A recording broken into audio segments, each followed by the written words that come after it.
This may be the cleanest start yet to another edition of the Racin It Out podcast. We're just kind of logging back in and getting right into it. So I'm Todd. She's Caitlin. Please make sure you're following on the social channels. Does Threads still exist? I don't know what the fuck just happened, but I just got the weirdest feedback through my headphones. I take back my opening statement. You really jinxed us on that one. I really have no idea what the hell that was. Can you hear me? I can hear you perfectly fine. Okay. That has never happened before. That's so weird. Fun times. Want to try again? Yeah. Okay. 3, 2. This may be another start to the podcast, Racing It Out. She's Caitlin. I'm Todd. This is take 2. We're hoping it works. Caitlin's having technical issues, but we ask that you please make sure you're following us on our social channels. I'm not sure if Thread still exists or not, but we'll include that in.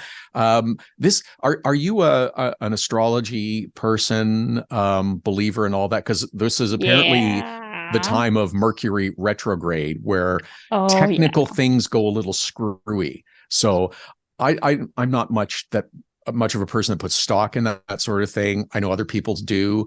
I have had some technical hiccups and issues with things over the last week or two while it's been going on. And, you know, my partner Steph will point out to me, oh, Mercury retrograde. And it's like, okay, whatever. But it's, you know, stuff happens occasionally. I don't attribute it to the alignment of stars or anything, but just, you know, technical stuff goes kerflooey now and then. I mean, it's really funny because Mercury, and this is my understanding of it, Mercury retrograde or Gatorade or whatever the fucking I like that. It's a meme. It's like Mercury's in their Gatorade or whatever. I like that. I like that. Is just things kind of go kerflooey in general, not just technically speaking, but that the technically speaking is an actual, like, apparently like magnetic force of the planets, or I'm kind of into it. Okay. I'm just asking. I'm not judging one way or the other, but it's whatever funny works enough for you. Because I didn't realize that until you mentioned it. And I'm like, given all the shit that's happened in the last week, I believe it. I see. Tough day at the office, dear? Really? Just kind of stuff? Okay. All right. Well, we'll just move along then. We don't want to. A lot of bullshit. Yeah. Well, okay. But you know what? That Mercury is indeed in the Gatorade. Okay. Fair enough. I love that we both chose the same picture or a similar picture for our backgrounds on this, because that was the most recent NASCAR Pinty Series event, and it was a tremendous finish between L.P. Dumoulin and Kevin Lacroix. Kevin Lacroix won the race, his 7th victory at CTMP. And if Caitlin moves over to that side, you can see how he celebrated at the start-finish line, which was fantastic. I really love. I didn't see it live at the time, and I didn't know he had done it. I didn't see it live either. But we've talked before a few times, but Kevin has a really good sense of humor, and this is certainly demonstrating it out there doing the Homer donuts. Yeah, it was funny too, because I was talking to him after the race, and he's like, "I'm just out here having fun at this point. We're not going for a championship." Good for him. So, I like that. This, I think, was one of the funniest things I've ever seen Kevin do. It was, it ranks right up there for sure. Yeah. Now, the end of the race, I don't know if you've got a total of the amount of times that the video has been viewed on socials, on Insta or whatever, but I've watched it a whole bunch of times because it is some of the best racing I have seen this year, bar none, between Louis-Philippe Dumoulin and Kevin Lacroix, who were battling as hard as they could for the win. Kevin came out on top, but it wasn't because of a lack of effort from L.P. Dumoulin, and he raced hard. There was contact, but they raced respectfully of one another, and L.P. could have wrecked him and sent him into the fence and won the race, and there would have been a portion of those watching that said, yeah, way to go. He didn't, and I have all the respect in the world for him. I didn't see him after the race to tell him so, but I'm going to as soon as I see him at Delaware. He was, I mean, both him and Kevin together in the media center had a lot of respect for each other. And even Kevin said, he's like, it was nice to actually bang doors and not bumpers for once, or it was something along those lines of Right. he liked that it was a nice clean fight to the finish, and he actually said he had a lot of fun out there battling with LP. That's exactly it. It's fun, it's hard, but it is not bumper cars, demolition derby, put someone into the fence, as has been witnessed so many times at CTMP, whether it be in trucks or whatever, or on so many other tracks. But that's where that stupidity started, is that the first truck race where, oh, look at that, sent him into the fence for the win, and so many immediately said that's great. No, that's horseshit. That's not great racing. That's wrecking somebody to win. Well, it's ironic, too, because Kevin has been the giver in a lot of the situations, in our series at least, of giving the bumper to somebody and sending them off into the dirt in that corner at CTMP. Yeah. And maybe it's a reset that's required across everyone and for everyone in every series.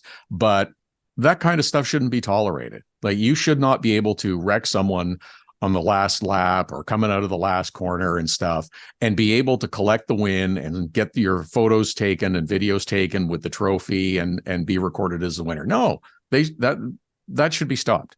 So I have a question then. Sure. At what point, so say you do a bump that like LP did, and then the driver that's leading just loses control. Mm-hmm.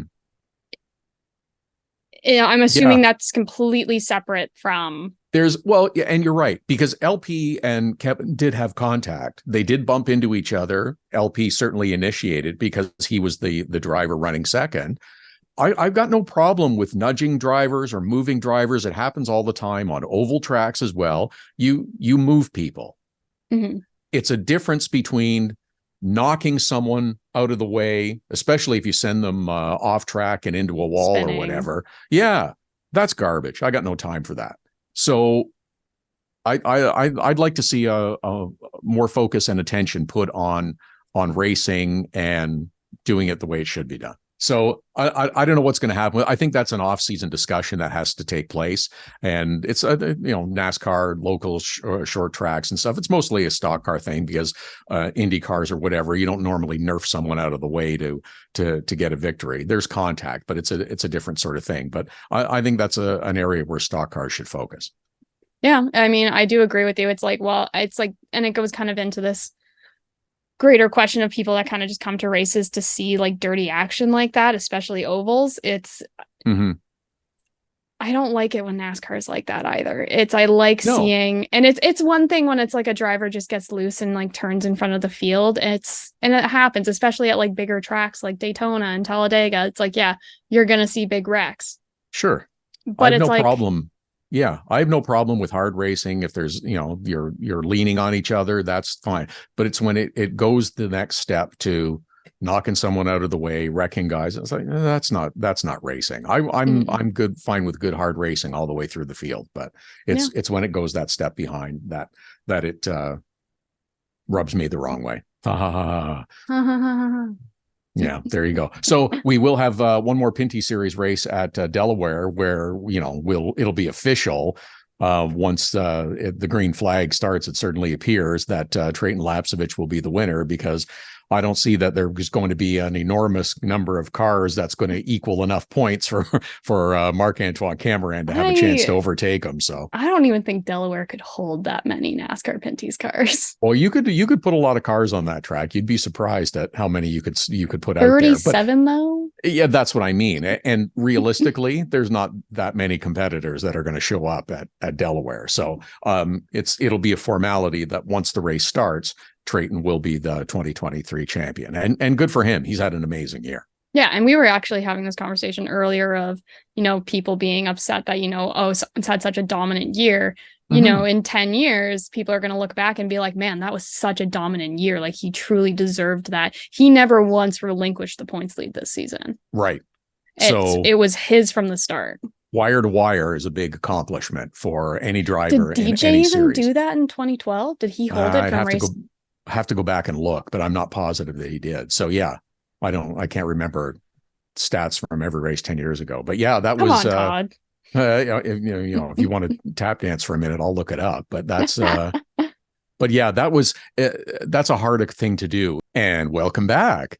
this was a bit of brief intermission while Caitlin changed headphone cords, microphone cords, and just about everything else in terms of the technology because of the Mercury Gatorade. So that's just how we're going to refer to it from now on. Because I think probably. It did allow me, though, time to go back and look at DJ Kennington's stats for his 7-win championship year in 2012. He did not lead from wire to wire the way Treyten has this year, and will finish as the champion. So there's that one distinction. So yeah, interesting though. Interesting. Yeah, I'll have to go back and check through the other seasons of it, because I'd be interesting to see in other seasons where there's a little bit of domination. Because Treyten has dominated. Yeah. He hasn't, like, he's been super consistent and everything else, but Mark's been right there as well. Mark has had, 2. yeah, but Mark has pretty much had a better season in terms of average finish than he did last year in his championship year. It's just Treyten has been outstanding. So yeah, a little interesting stat from CTMP. Thanks, Bryce. Yeah. Shout out to Bryce Turner for the TSN Statmans. That's right. But that makes sense, because he only got 3 wins last year. Yeah, that's right.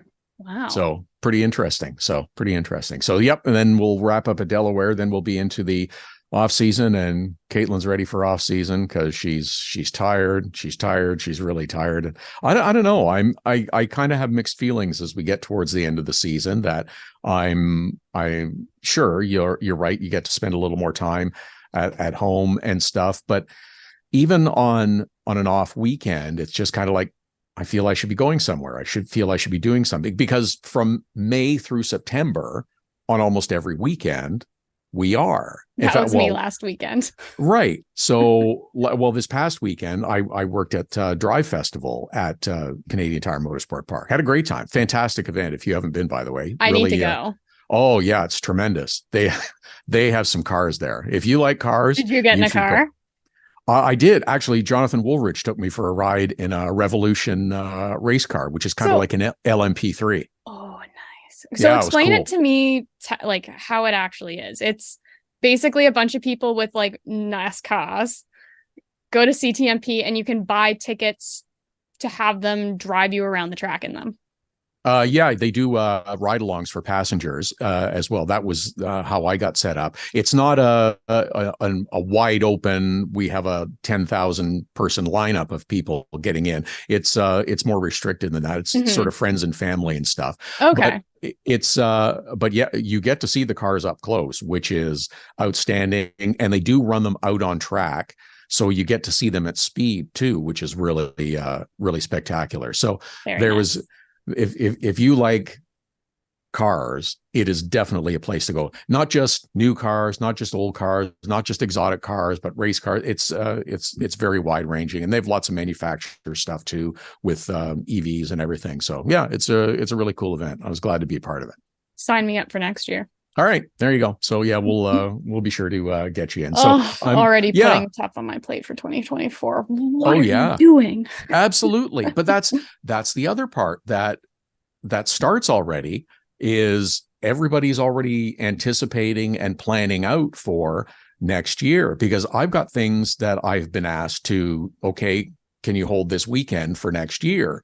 And we're more than 6 months out from these events, but that's how far in advance you have to plan. And this is the difficulty that we run into with people saying, oh, we need more races and we need this. And it's like, okay, but you have to think of the logistics that are involved with putting these things together. I know that there's already a lot of work being done on next year's schedule for every series. Some have actually announced a schedule for next year. Some are not quite there yet. IMSA is the only major series that's announced their schedule so far, right? That immediately leaps to mind. Yes. Yeah. So now everybody is also starting to figure out their logistics as well. And it's not just take NASCAR, for instance. They shifted a couple of years ago, and because of the Super Bowl and the NFL season being stretched another week. So you have to take into consideration other sports as well. So NASCAR Cup Series doesn't quite have their schedule yet. So the other rungs of NASCAR don't quite have their schedule series. Well, especially because next year's Paris 2024. So they actually have to Right. work around with NBC's Right. schedule in the Olympics, because they have a 2-week blackout date where Mhm. they're not allowed to, the NBC can't take them on. And there's other things in terms of Mhm. contract renewals and new contracts that you have to slide in and fit. So that's going to be, again, there's still some logistics to work out. I'm curious to see what happens, how it all shakes out. The sooner the better for everybody, because again, then you can start planning. We don't have to, we won't be able to go through the whole winter, 6 months of going, oh, I want the schedule for everything known so that I can start planning my activities and stuff. So, because, we have things to do. Todd and I have businesses to run. Well, that's kind of it too. So, but yeah, looking forward to it. Yes. Where did I want to go with this? Oh, yes, season of domination, in the sense that Formula One is having that now with Red Bull, and some are saying, "Oh, well, Max is going to win again." Well, that's great, and I understand that at the time, maybe knowing someone is going to be victorious isn't all that exciting. There's other good racing in most of those races that you can enjoy, but you're also witnessing a pretty significant point in history to see one team that potentially could run the table this year. Wouldn't that be unbelievable? That'd be unheard of. And it's like, how many races are left in the F1 schedule? Like 4 or 5? More than that. More than that? Yeah. So it's like, it can very quickly, they can very quickly lose that potential record. And you still have 5 races to go. So even though, yes, Max is going to win the F1 championship again, no doubt about it. Yes. There's still, he might not win the rest of the races. And there's still drama, real or manufactured, in F1. So that's always something to look forward to, isn't it? That's what's also going to happen now. So you can bet your bottom dollar that Netflix is going to spin this season into the most dramatic of all time. Exactly. Cue The Bachelor. Well, and that's what it has kind of become, in the sense that it's the manufactured reality show. And I don't have near the passion nor interest in Drive to Survive that I used to, because it's, and we said this, I believe, that it should have stopped. You got to leave them wanting more. So I'm curious about the race in Vegas. COTA is always a spectacular event. There will be a few other interesting races, but I don't know. It's missing a little something. So I'd like it to be more competitive throughout the field. So, but again, that's where you're gonna have to watch now. Do you have any food stories before we sort of wind to a close? No, I think I do. Okay. I have honestly not been really doing any of the food. I think that's okay. I'm eat out. I had a lot of Dairy Queen and CTMP. Yeah, that's not really that doesn't really count. So you and I we'll find a place for the last race at Delaware. We'll find a place to go to. What do you think? Delaware, I have there's the all you can eat one right next to the hotel. There you go. There was an Italian restaurant from last year. There's the Keg. Okay, we'll find a place that we'll go and review for the last race. I'll give you one for that I did. It was just last night, as a matter of fact. Went to Scaramouche, which there's a few locations, but I had a craving for pasta, and in particular, it was spaghetti carbonara that I have not had in a long time. It was very good. Pasta was fresh. Sauce was super creamy and delicious. And it was like one of those where you eat this and you just want to lay down and stick your belly in the air because you're in a total food coma after. So again, few locations, but the quality is really high and well worth it. So I like how you said it too, because I usually just call it Scaramouche. You said it much more refined than I do. Scaramouche. Well, I always think of the Queen Night at the Opera. Scaramouche, you do the fandango. Yeah, that's what I always think of when I Scaramouche, can do the fandango. So that's my thought. Okay, if you're okay with it, I'm springing this on you. We'll wind the podcast to a close with a serious moment. If you're okay with it.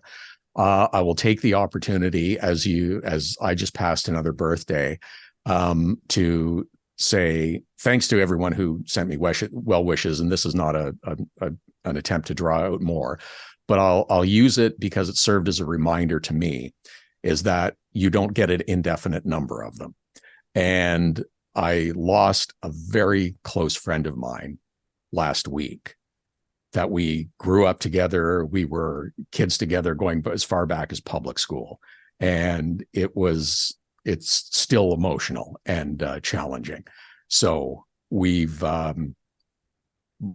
shaken our heads and asked ourselves questions as to why, but we don't have all the answers. But I'll just use this to serve as a reminder to tell people that you love them, because you never know when you're not going to get the next chance. I'm happy I did get to tell my friend Brad that I loved him, and he told me the same thing. And just don't pass up the opportunity to do so. So, Caitlin, I love you, and I'm sorry to be so serious at the end of this. I love you too, and I'm so sorry to hear that. Thank you.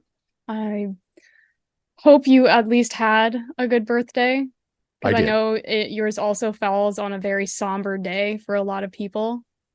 It does. Yes. I always say, when you're filling out forms or whatever, and people say, oh, and I need to know your birthday. And I said, I'm going to tell you and you'll never forget, because it's September the 11th.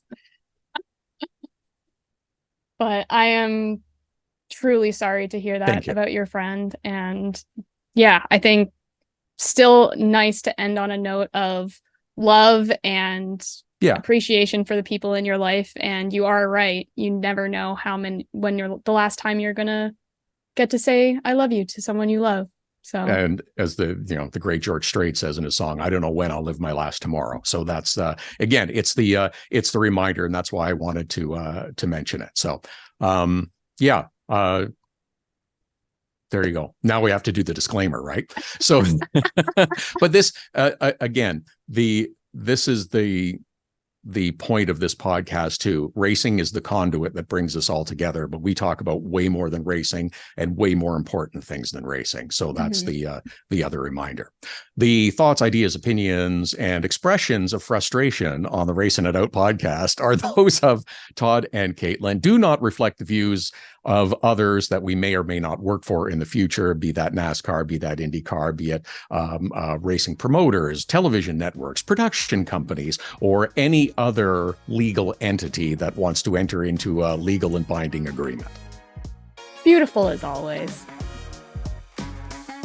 Chef's kiss.